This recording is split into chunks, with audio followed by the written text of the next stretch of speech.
just gonna take a little bit here and get set up while trying to figure out what I'm gonna say and how I'm gonna say it.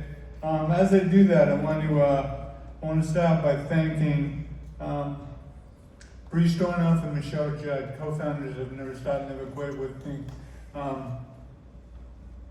Your perseverance and your dedication has helped contribute to the numbers that began in 2003 with fundraising.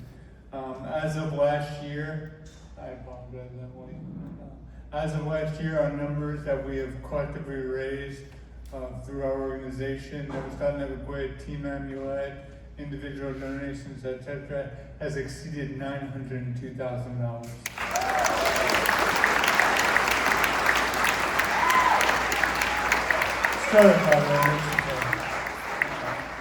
Now, I've told my story countless times about how there's no reason to talk about how everything changed when I received my first diagnosis back in 1999.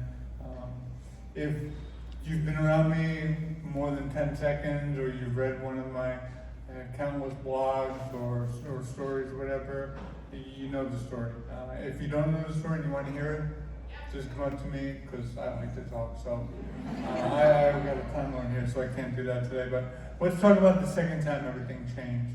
In 1999, when I was diagnosed, I was lost, really, as a captain stationed in Korea, and I spent my time on the phone with the National MS Society as they told me how to navigate this world of multiple sclerosis. A year later, when I got out, I was handed off from the Army to the Department of Veterans Affairs, and they were the ones who safeguarded my secret and my shame that I carried with me, and really didn't share with anyone, discuss with anyone, and deal with anything that had to do with multiple sclerosis on the outside. In 2003, my friend Kim was diagnosed with MS, and I decided to do something. So I rode in Western Pennsylvania's Escape to the Lake Bike MS tour and fundraised. And then I liked that, I felt good doing that. So later on that year, I did in New York City. The next year, Bree and I rode in Delaware. And fast forward, well, there's been iterations of that ever since all over the country. In 2009, we really started to hype up our efforts and realize that we can achieve something. We can raise money. And that's where my thought process ended. I can raise money. 2010, our daughter Rogue was born, and we crossed that $100,000 threshold. And I started to think that we can do something with this money that we're raising. We can impact, and this money can be translated to something. So I didn't know how I was going to make a difference. I didn't know what I was going to do to make a difference. But the money that we raised supported treatments of existing medications, research and development of new medications, physical therapies, physical treatments, mental therapies, care for individuals fighting with multiple sclerosis. And I realized that this was value behind just raising money. So that's what I decided that I wanted to do. Raise money to support those treatments, and that became a focus, and that became an effort that I was looking at. In 2017, my MS progressed, and I retired from corporate America, my second medical retirement, and was again at a loss, at a standstill. And that was when Bree and Michelle and I co-founded Never Stop, Never Quit, and really that was a fundraising tool. That was a way to consider doing, still do what we were doing, but I didn't have to deal with the revenue and the tax implications and those conflicts with my long-term disability. So I formed this little nonprofit tax shelter, so we can do that. At the same time, almost by accident, I started doing things that really didn't drive that revenue and drive that fundraising dollar. I started writing stories and blog posts that used to be just little fundraising clips and stories about MS. but they started to turn into personal stories about myself, deeply personal and deeply intimate stories about what MS does to me, how it affects me, how it affects other people around me, and some of the challenges I experienced, some of the successes, and what I've done to overcome that, and ways that it's knocked me down more than one peg on occasion.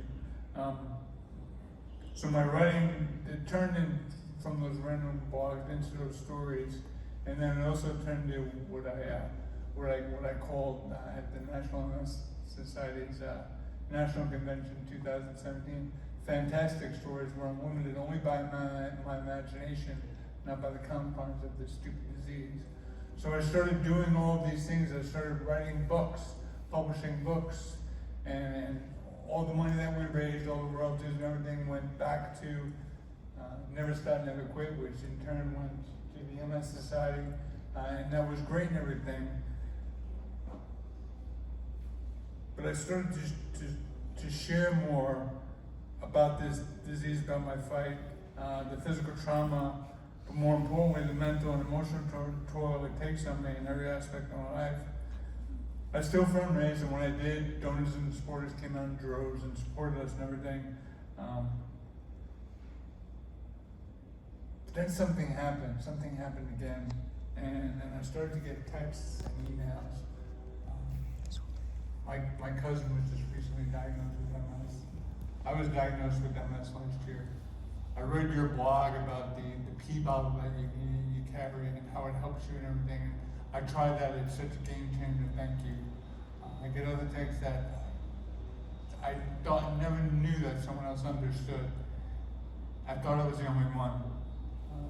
Sometimes we would talk, sometimes we would text, sometimes I would never hear from them at all. I wouldn't have any direct conversations with them. But through social media and everything, you can see who reads stuff, you can see who likes stuff, you can see who shares stuff and everything. So what I realized that I had found a way to connect. And then it was out there.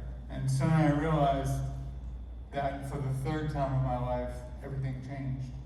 And my focus went from just that fundraising, finding dollars to support treatment and everything, to that concept of promoting awareness. Promoting awareness and showing people who don't understand what MS is, the realities of what MS does. Bonding with people who do have the disease so that they know they're not alone. Showing people the benefit of therapies and treatments like the PONS device or Ocrevus or some of the other treatments that I've been on throughout my MS career.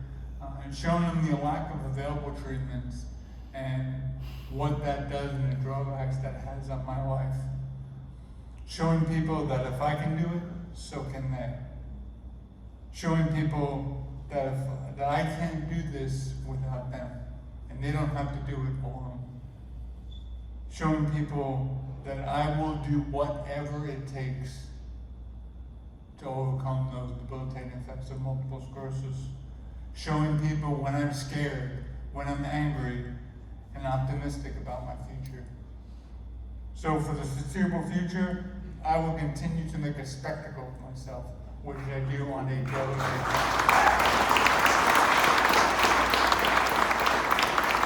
If you see my YouTube channel, my Instagram videos, my blogs and my posts, if you've read some of the things that I've disclosed about myself, I'm going to continue making that spectacle of myself for as long as I can. I will continue making a spectacle and celebration when I do my Bike MS every month in the confines of my garage because I can no longer ride outside with my multiple sclerosis. I will share my videos and I'll share those random posts. I'll do that on a daily basis, multiple times a day. I will challenge people to put out the hashtag #CanYouTRK, and I will give people that swag that I never sell. I just buy it and give people. So I'll do that. I will continue to give away more books than I've ever sold. I will continue to give away more swag and t-shirts than I've ever sold in the past. Maybe I'll figure out a better way to to wrap up my raising awareness and promoting awareness with true revenue generating, fundraising generating dollars. Haven't done that yet. I'm still hoping those worlds will come on at some point. But if it's one of those spectacles that you see out there, it all has the same thing. This spectacle is my fight against what I constantly say over and over again. My fight against the debilitating effects of multiple sclerosis. It will never stop. No way. It will never quit. No way. One day, one of those spectacles will help turn the tide. So as I close out every one of my ridiculous posts and everything, all I have to say is never stop, never quit for them.